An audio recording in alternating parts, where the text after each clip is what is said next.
Olá pessoal, o professor Clécio aqui vai falar para vocês um pouquinho a respeito do coronavírus. Bom, estive afastado das discussões durante esse período porque eu estava estudando, entendendo um pouco mais e hoje eu trouxe aqui o tema, o contágio do coronavírus em tempos de quarentena. Então nós vamos entender os conceitos principais, por exemplo, qual é a diferença entre quarentena, isolamento e distanciamento social. Primeiro vamos entender o que é a quarentena. A quarentena é um processo de separar ou restringir a circulação de pessoas saudáveis, mas que podem ter sido expostas a uma doença de modo a evitar a disseminação, o contágio, a infecção, dessa mesma. As pessoas que estão em quarentena, ela podem ter sido expostas à doença ou e ainda não sabem. Eu gostaria de... E esse período ele dura um certo momento, que é o momento de incubação da doença. Eu gostaria de dar um exemplo do pessoal que o governo brasileiro repatriou lá de Wuhan. Então aquele pessoal teve contato direto com pessoas, mas a gente não sabia se eles estavam infectados ou não. E aí o que é que acontece? Deixa ele em quarentena por um período de tempo, separado, totalmente separado, e aí fez diversos exames que teve a prova contra a prova e foi verificado que eles não estavam contagiados com o vírus, com o coronavírus. E aí a partir desse momento liberou ele para ter o contato social. Então o nome disso é quarentena. Diferentemente do isolamento. O que vai ser isolamento? É o processo para separar as pessoas doentes ou já infectadas daquelas que estão saudáveis, ou seja, elas ficam isoladas.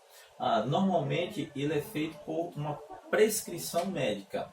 Como exemplo, muitos hospitais recorrem ao isolamento de um paciente e, por exemplo, tuberculose e outras doenças que pode ter esse contágio facilitado, que no caso também é o coronavírus. Então, muitos das pessoas que foram confirmadas com corona, elas ficam isoladas, ela não pode ter contato com ninguém por conta do contágio, entende? Então, e por último, nós vamos ter aqui entender o que é o distanciamento social.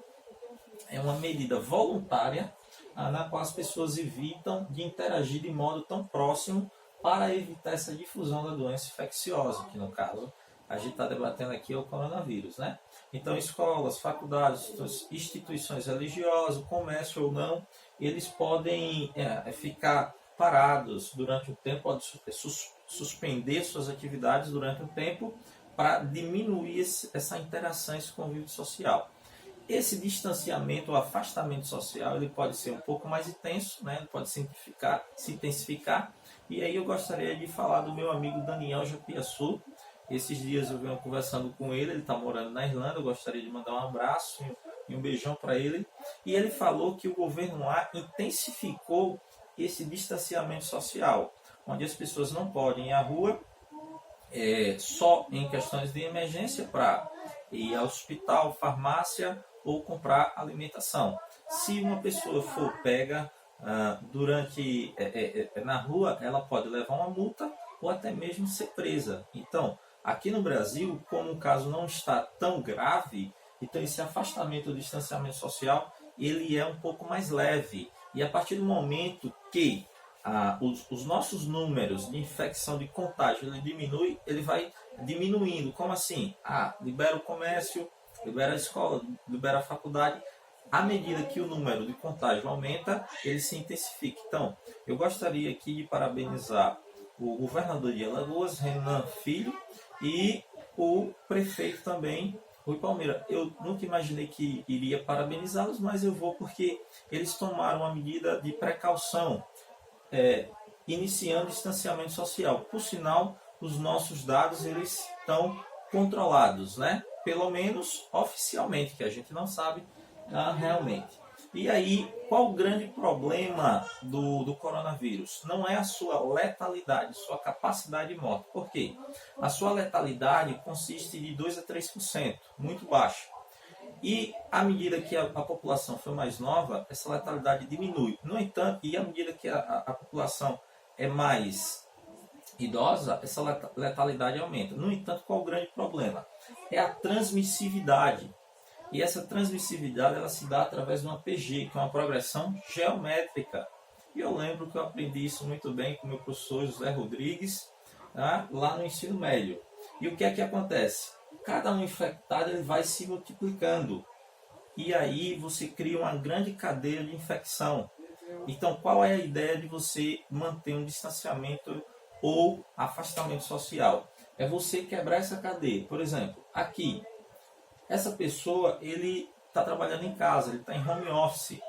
Então, ele quebrou toda essa cadeia. Esse daqui deixou de ir para o bar, para o boteco, né? Então, ele quebrou essa outra cadeia, que já era uma cadeia secundária, mas valeu. Então, esse daqui também deixou de viajar, e sucessivamente. O que é que acontece? Os governos de todo mundo eles estão optando por esse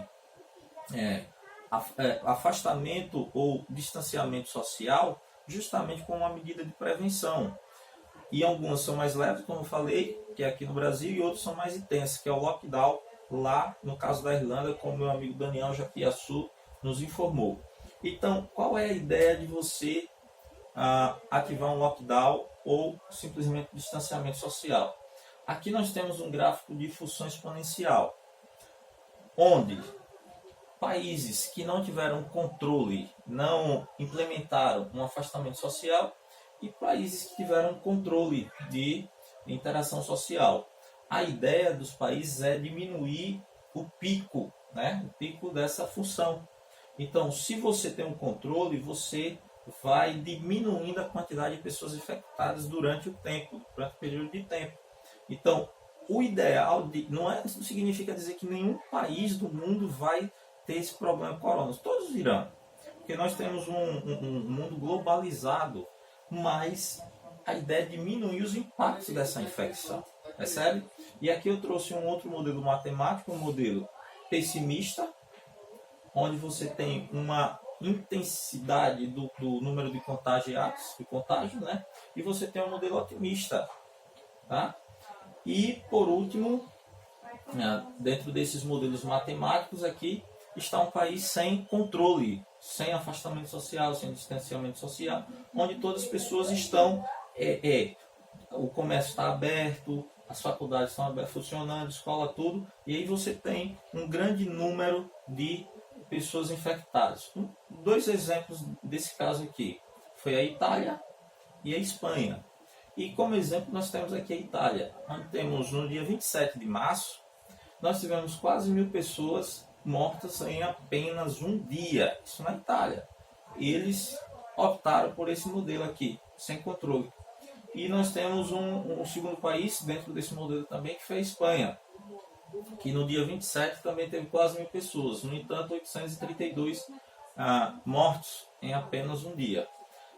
Aqui eu trago um outro modelo matemático, que é com controle, com lockdown, né, com distanciamento ou afastamento social. Então nós temos um pequeno número de pessoas contagiadas, né, com o coronavírus. E esse modelo foi implementado onde, professor? Esse modelo, um dos países que obteve sucesso com esse modelo aqui, foi a Alemanha. Então, a Alemanha diminuiu a sua letalidade para 0,3%. Por quê? Porque teve todo um controle prévio, instituiu lockdown. Então, e outra coisa, a Alemanha é um país desenvolvido, tem toda uma infraestrutura da área de saúde para fornecer para os seus moradores, para os seus habitantes. Isso vale também a pena a gente destacar, ok? O Trump, logo no início, ele falou que não estaria preocupado com a infecção pelo novo coronavírus, que isso tudo seria uma histeria da mídia, que isso tudo era uma farsa, era uma criação. E aí nós trouxemos um dado do dia 27 de março, onde fala que os Estados Unidos hoje é o principal epicentro do coronavírus, onde ultrapassou a quantidade de infectados na China. Hoje, no dia 28, nós temos mais de 100.000 pessoas infectadas com coronavírus nos Estados Unidos, sendo o maior número de todo mundo, e tudo indica que o problema maior vai estar lá justamente por não ter essa precaução. Tá? A OMS fala que o grande problema do corona são as pessoas assintomáticas, ou seja, 80% dessas pessoas elas não demonstram, você não pode, ela não apresenta febre, não apresenta a tosse, e aí, devido àquela transmissividade em PG que eu mostrei anteriormente, aumenta, então pode afetar as pessoas mais velhas ou que têm um problema prévio de saúde, que aí vai implicar na sua letalidade, mesmo sendo baixo. Então, o grande problema é isso aqui destacado pela OMS, que é a Organização Mundial de Saúde. Tá? Então, eu trago aqui alguns dados mostrando como os governos brasileiros têm se preocupado com isso aí. Por exemplo, o Ronaldo, ainda no ano de 2013, falou o seguinte: Copa não se faz com hospital, mas com estádios. Então, hoje nós temos aqui o exemplo do estádio Pacaembu se transformando em um hospital de campanha. Então, isso é extremamente contraditório, mas é interessante a gente destacar.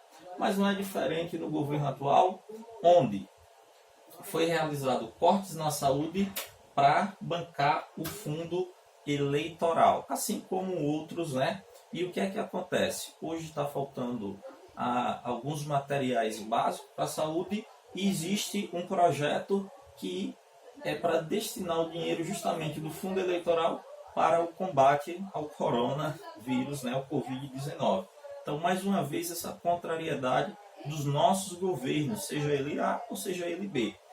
E a gente vem discutindo, alguns alunos, amigos, tudo me questionam: professor, mas o Brasil não tem dinheiro para combater. Vamos lá. O governo, essa semana, ele anunciou um pacote de 1,2 trilhão para ajudar os bancos e justamente a questão econômica. Né? Então, ou seja, o problema não é dinheiro, o problema é para quem esse dinheiro está sendo destinado. Inclusive, eu gostaria também de chamar a atenção de vocês, cada um, o governo brasileiro criou a medida provisória 927, que tentava suspender o salário dos trabalhadores por 4 meses, mas foi revogado de acordo com... Teve toda uma pressão, né, uma pressão nacional, principalmente na internet. Então o governo ele retrocedeu e suspendeu esse artigo 18 da medida 927. Então, volto a dizer que o problema não é dinheiro. Por que sempre tirar do trabalhador? Presta bastante atenção, gente. Alguma vez foi falado em retirar o salário dos nossos políticos? Vamos questionar isso também. Nós somos pessoas inteligentes, né? E aí, eu gostaria de mostrar para vocês aqui, concluir a minha fala, com uma charge que eu achei fantástica. Por quê? Ela fala o seguinte: gente, olha o que eu trouxe da escola. Por quê? O maior problema não são as crianças, porque a maior parte das crianças elas são assintomáticas. Mas o maior problema que nós temos hoje são as pessoas acima de 60 anos. E eu vou perguntar a você: quanto vale a vida de pessoas acima de 60 anos? Seu pai, sua mãe. E outra coisa, a nossa grande preocupação é a economia. Por quê, professor? Porque, presta atenção, se a gente faz esse controle hoje, com um pouco de tempo a gente já volta às nossas atividades normais e econômicas. Mas se a gente libera, como a Itália e a Espanha, fica quebrado de vez e você não tem uma possibilidade econômica. Então, pessoas inteligentes têm um planejamento estratégico a longo prazo. Fica essa dica e esse bizu para cada um de vocês. Um abraço.